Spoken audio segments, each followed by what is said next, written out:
one of the many New Age books written, Peter Lemessurier, has a book, and in his book he said that it was, in order to bring about a one-world government, it would be necessary to pacify or fulfill Christian expectations of a second coming. That would include a fake rapture.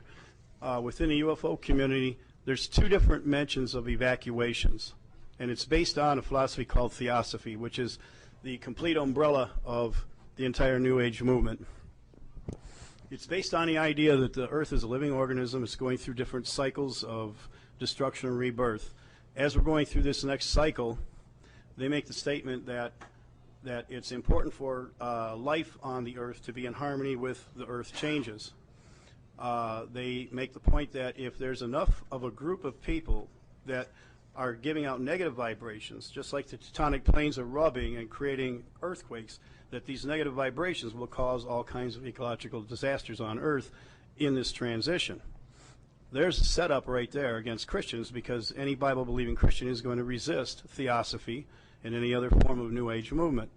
Now, through channeled messages of some of the, and by quoting them, I'm not giving them authority or validity or anything, but you study your enemy to find out what he's up to. And there's two evacuations mentioned amongst the aliens. One is the fact that if we're about to go through a change like this, all of the people that are important for this new world order need to be evacuated and taken out so they're safe.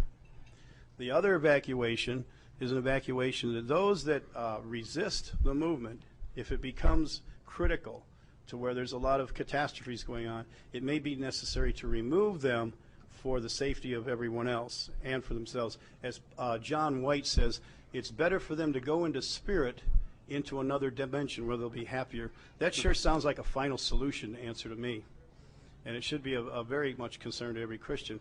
So when I'm quoting New Age and I'm quoting aliens or alleged aliens, it's one and the same.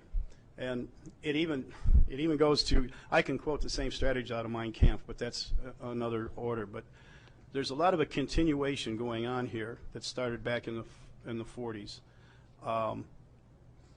What I see, and when I first heard Norm about 10 years ago, he mentioned about a phony rapture, and I got really excited because I believe that's what the Lord was showing me. I see a phony rapture possibly of New Agers, not Christians, because part of the attempt, part of the strategies that are already written out in New Age books is that they want to do the same but opposite. They want to fulfill Christian prophecy. The New Age is going to attempt, I believe, to be the completion of Christianity the way Christianity was the completion of Judaism. But they want to annihilate Judaism completely off the face of the earth, and they really want to eliminate the Hebrew roots to Christianity. They want to turn Christianity into a New Age movement and blend the two, merge them together. So by using a New Age scenario, they will fulfill Christian prophecy. You have a massive flat sighting of UFOs. All of a sudden, your major New Agers are gone, and then there's a gap there. Born-again Christians are the ones left behind. Why? They're the ones that had it wrong, and the New Agers have it right. When we go through a phony tribulation period, I'm sure you guys know technology that can already produce a lot of that. We go through a phony tribulation period, then there's a phony judgment. And guess what? The real rapture happens, and what happened to all these people? They were the wheat and tares, the separation of the goats and the sheep, so that the real rapture is totally explained away. What happens next? Our Bible says that as Christ returns, he gives a new name in our forehead. So if we're seeing the same but opposite going on ahead of time, and all of a sudden now there's a way through judgment, now all of a sudden all the Christians are gone, these people think they're getting a new name in their forehead and entering into the millennial reign. And they've just entered into the tribulation and took the mark of the beast. Just a possible scenario, not doctrine. But opposite thing you were saying? Yeah. Throwing that part about the marriage supper. It's really gruesome. Oh, gosh. Do you really want me to do this now? I got cookie enough stuff anyway. I'll say it. Okay. The people that are raptured out, the New Age apostles and evangelists, the false prophets, what he said to me a couple years back was, when they get raptured and go to the marriage supper, they are the supper. This,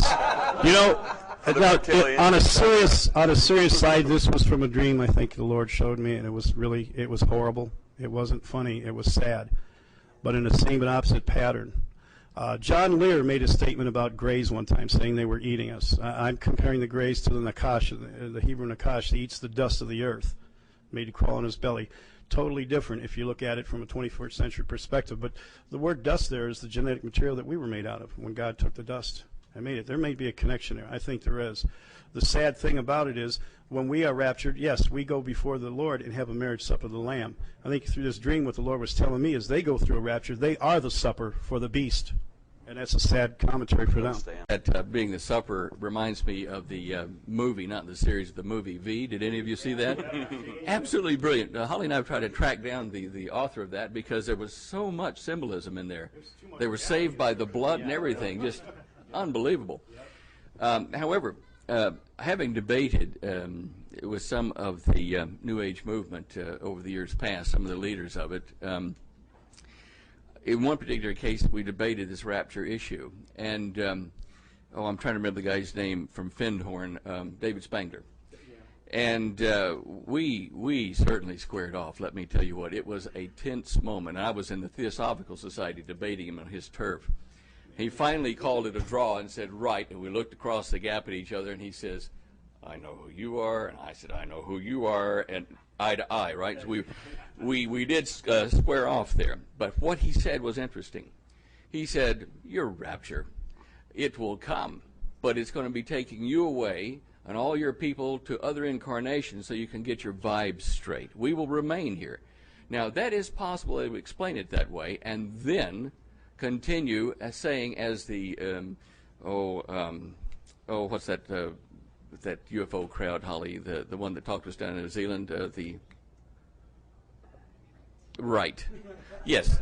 Oh, we talk about it all the time, just gone blank. But anyway, they say that that we're going to be cast into hyperspace, a whole Earth shortly, and all those who go into this will be in like a holodeck, like on Star Trek, and it'll be your same digs, so it'll be hard to disprove it, right? Yeah, the ground crew, Sheldon Island's ground crew. And so they're trying to make allowances for being here after people have been removed. But they're all saying that the people who get removed are the bad influences, and people just hadn't got it straight. So they are allowing for the rapture. There's no question about it. I think that's all I got to say about it.